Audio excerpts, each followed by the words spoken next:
Bismillah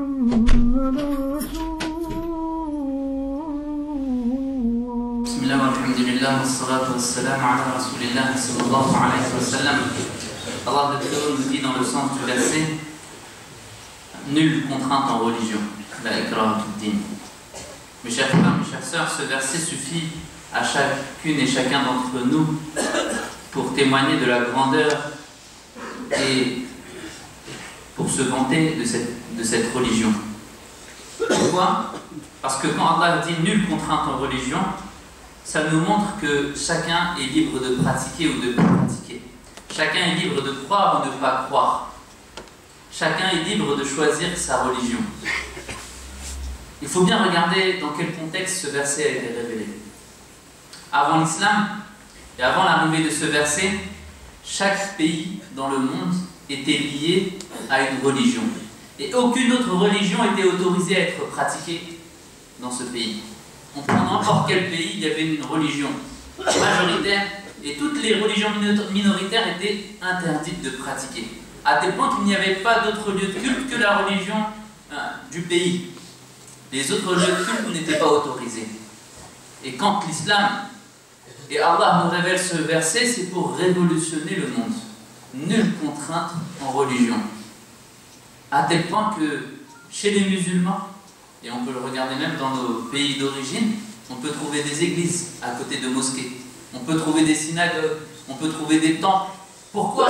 Nulle contrainte en religion. Le fait qu'on n'a pas la même foi, la même pratique, ça ne nous empêche pas de pouvoir vivre ensemble. Et c'est ce message qui est important de faire passer, surtout aujourd'hui. Surtout dans le contexte dans lequel on vit. Nous, en tant que musulmans, on n'a aucun problème avec les religions. On n'a aucun problème avec les autres convictions. Personne ne peut nous empêcher de vivre à côté et de partager avec d'autres personnes et de vivre en harmonie avec des personnes d'autres confessions. Bien au contraire. Et ça, on parle de ce verset du Coran qui a été révélé il y a plus de 1400 ans. Les musulmans, il y a 1400 ans, plus de 1400 ans, ont donné l'exemple de cette vie en harmonie et de cette vie de partage malgré les diversités religieuses, malgré les diversités confessionnelles. Et ça n'existait pas avant, subhanallah. Que vous allez en Europe ou dans n'importe quel pays, il n'y avait pas cette diversité, cette liberté de pratique. Soit tu suis la religion du pays, soit tu es persécuté, soit tu es tué parfois. Et un des bels exemples de l'histoire de la civilisation musulmane qu'on ne cesse de répéter, c'est l'histoire de l'Andalousie musulmane. Subhanallah. Quand les musulmans sont arrivés en Andalousie et ils y sont restés plus de 8 siècles, les mosquées étaient à côté des synagogues. Les musulmans vivaient en harmonie avec les chrétiens, les juifs, avec d'autres religions.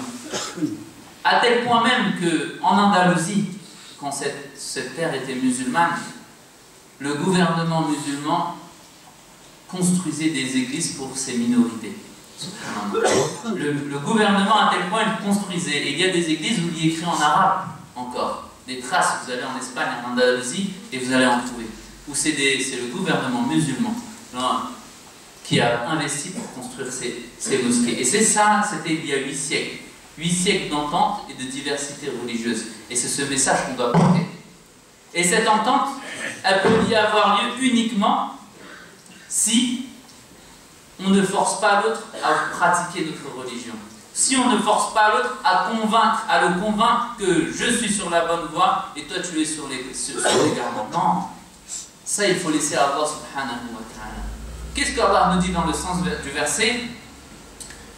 Ceux qui ont cru, ceux qui sont mages, ceux qui adorent le feu, ceux qui sont chrétiens, ceux qui sont juifs, Allah décidera entre eux de leurs différences, ce sur quoi ils ne s'entendaient pas. Quand? Aujourd'hui? Non, mes chers frères, mes chères sœurs, Allah lui seul, pas nous. Allah nous décidera entre eux, il tranchera entre eux le jour de la résurrection. Alors pourquoi on veut prendre la place d'Allah? Allah, c'est lui qui décide, subhanahu wa ta'ala, et c'est lui qui tranchera entre ces différentes religions. Et c'est lui qui dira qui est sur la bonne voie ou sur la mauvaise voie. Alors pourquoi on voudrait se permettre de vouloir forcer l'autre ou convaincre l'autre, dire non, toi tu es sur l'égarement? Laisse-le à Allah subhanahu wa ta'ala. C'est Allah qui le jugera entre eux. Et ça, c'est un message important à passer. À tel point que les musulmans, à cette époque, au début de l'islam, c'est-à-dire même dans les situations les plus difficiles et dures, il y avait cette miséricorde et cette tolérance religieuse. Même en situation de guerre, la situation la plus compliquée, la plus dangereuse pour eux, Omar radiallahu anhu, le deuxième calife de l'islam, il disait attention, quand vous êtes sur la route, ne vous attaquez pas à un traître, ne vous attaquez pas à des églises, ne détruisez pas des églises, ne détruisez pas des arbres sur lesquels les gens l'utilisent pour se nourrir, n'empoisonnez pas des puits.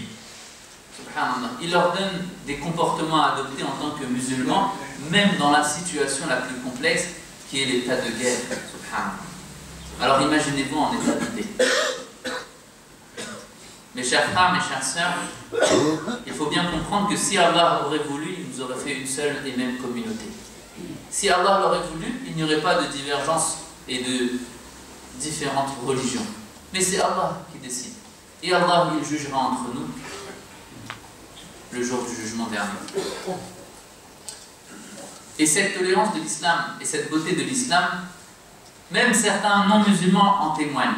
Et parmi eux, un exemple d'une chercheuse allemande qui est née en 1913 et qui a écrit un livre que le cheikh nous recommande chacun et chacune de lire, qui, je n'ai pas le titre exact, mais dans le sens que le soleil arabe ou le soleil musulman illumine l'Occident.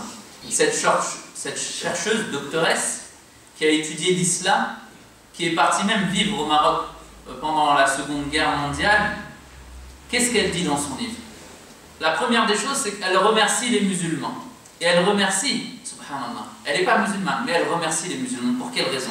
Elle dit que sans les musulmans, l'Occident serait toujours resté à un stade sous-développé. Vous savez, le Moyen-Âge, les Occidentaux étaient sous-développés, les pays d'Europe étaient dans des situations de sous-développés, alors que les musulmans et les pays musulmans étaient vraiment dans une situation avancée et développée.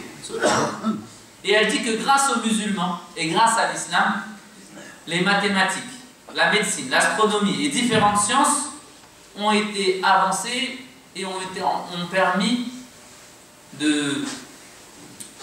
que les Occidentaux puissent l'étudier. Grâce à ces musulmans. Grâce à ces musulmans qui ne se sont pas privés d'aller étudier.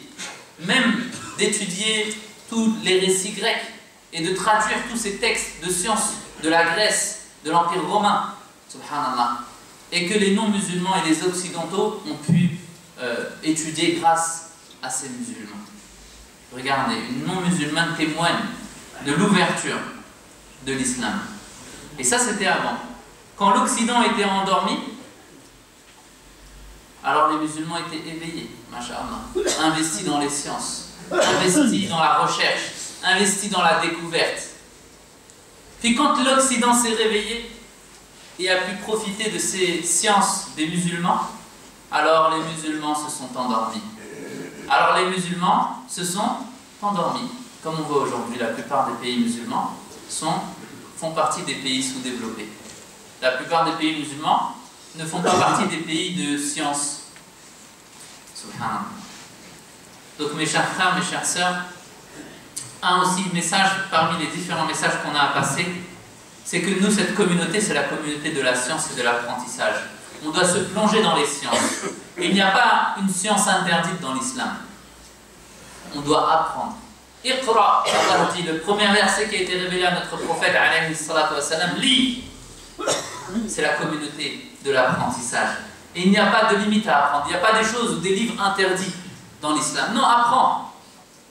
Si ta foi est forte, si ton bagage religieux est fort, alors même les livres qui sont jugés dangereux ne vont pas t'égarer. Subhanallah. Bien au contraire. Ils vont renforcer ta foi dans la guidée. Donc mes chers frères, mes chères sœurs, ce verset que chacune et chacun d'entre nous doit être fier, qui a été révélé il y a plus de 14 siècles et qui montre la tolérance et l'ouverture des musulmans, la ikraha fid din. Nulle contrainte, nulle force dans la religion. Personne, on peut contraindre personne, on peut forcer personne à rentrer dans l'islam. Bien au contraire. On accepte les gens et on accepte leurs différences. Astaghfirullah.